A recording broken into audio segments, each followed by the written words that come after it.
pasti halal? Belum tentu. Belum tentu. Oke, mengapa makanan tidak cukup hanya halal tetapi juga harus thayyib ataupun baik? Mengapa kira-kira?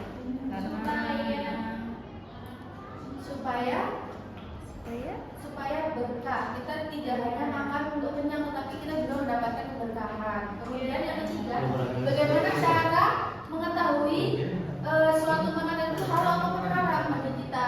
Nah, gimana caranya? Kita akan mempelajarinya di hari ini. Nah, yang pertama yaitu pengertian makanan dan minuman yang halal. Halal itu apa? Makanan halal adalah makanan yang hanya diperbolehkan oleh syariat Islam untuk dikonsumsi dan tidak terdapat dalil yang mengharamkannya. Jadi pada dasarnya semua makanan itu halal. Pada dasarnya semua makanan itu halal sampai ada dalil Al-Quran dan hadis yang mengharamkannya. Nah, kemudian apa yang thayyib? Thayyib itu apa sih? Baik. Dan tidak hanya halal tetapi juga baik. Baik. Thayyib berarti baik, sehat, bersih, bergizi dan bermanfaat bagi kesehatan tubuh. Jadi kita makan makanan yang halal itu tidak hanya untuk membuat diri kita itu kenyang saja, tetapi juga yang berarti menyehatkan kita, yang bersih, kemudian bergizi dan bermanfaat bagi kesehatan tubuh. Nah, dasarnya itu dalam Al-Quran surat Al-Baqarah ayat 158. Ayat 68. Nah, yang artinya, wahai manusia, makanlah sebagian makanan di bumi yang halal bagi baik ataupun thayyib. Nah, di sini Al-Quran menjelaskan ada dalil yang mengatakan bahwa wahai manusia, makanlah sebagian makanan di bumi yang halal dan baik. Jadi perintah ini diturunkan langsung dari Allah untuk kita memakan makanan yang halal lagi baik, lagi thayyiban. Nah, yang ketiga, ada 3 kriteria makanan yang halal. Makanan yang halal yang pertama itu kriterianya halal karena zatnya. Nah, apa itu halal karena zatnya? Di sini bahan dasarnya itu halal. Nah, contohnya seperti apa?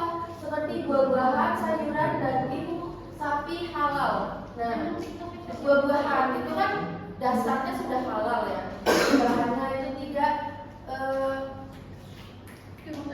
membuat kita sakit seperti itu. Kemudian ada halal cara menolaknya. Cara menolaknya itu halal seperti halnya dibeli bukan dicuri. Nah, sesuatu yang kita curi, misalkan kita makanannya itu halal, tapi cara menolaknya itu dengan cara mencuri. Nah, itu menjadikan benda tersebut itu haram, teman-teman. Kemudian yang ketiga, makanan yang halal cara mengolahnya. Contohnya ayam disembelih sesuai syariat. Jika ayam disembelih tetapi tidak dengan syariat Islam, maka jatuhnya pun akan menjadi haram. Nah, kemudian tidak hanya disembelih saja, tetapi juga mengolahnya. Mengolahnya itu harus benar sesuai syariat. Misalkan bahan utamanya itu halal, buah-buahan, tetapi kita campur dengan zat-zat yang haram seperti contohnya minyak vanila, maka itu akan menjadi haram. Kemudian jenis makanan dan minuman yang halal. Nah, apa saja makanan dan minuman yang halal bagi kita? Nah, yang pertama itu tidak diharapkan oleh Allah dan Rasul. Makanan yang tidak diharapkan berarti di dalam Al-Quran maupun hadis tidak menjelaskan bahwasanya makanan tersebut itu haram. Nah, seperti yang kita bahas tadi ya, bahwasanya semua makanan itu halal sampai ada dalil Al-Quran maupun hadis yang mengharamkannya. Jadi tidak diharapkan Allah dan Rasulnya. Kemudian yang kedua, bersih dan tidak menjijikan. Ketika kita memakan makanan yang sudah kotor dan juga menjijikan, nah itu tidak boleh ya. Kita harus memakan makanan yang bersih seperti tadi thayyib, bersih, bergizi, juga baik bagi kesehatan kita. Kalau makanan yang kita makan saja tidak bersih, nah itu tidak thayyib, artinya bisa tidak halal. Kemudian ada tidak membahayakan kesehatan. Nah, ini ada tidak membahayakan kesehatan seperti tadi. Kemudian tidak merusak akal, moral dan akidah.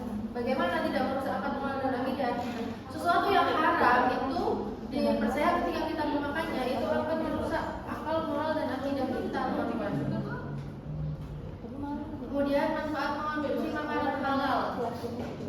Manfaatnya apa ketika kita makan makanan yang halal? Nah, ada manfaat spiritual. Seperti akhirnya kita mendapatkan ridho dari Allah. Kita tidak hanya makan untuk kenyang, tetapi kita mendapatkan ridho Allah Subhanahu Wa Taala. Kemudian mendatangkan keberkahan hidup dan ada menenangkan hati dan pikiran.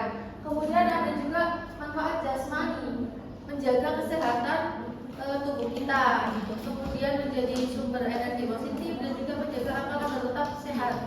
Nah, dan yang terakhir ada manfaat akhlak, membentuk karakter yang baik, menumbuhkan kejujuran dan tanggung jawab. Ketika sesuatu kita peroleh dengan baik, dengan halal, dengan jujur, maka itu akan berpengaruh ke akhlak kita. Nanti kita itu membentuk akhlak ataupun karakter yang baik juga, dan juga menumbuhkan kejujuran dan tanggung jawab bagi diri kita.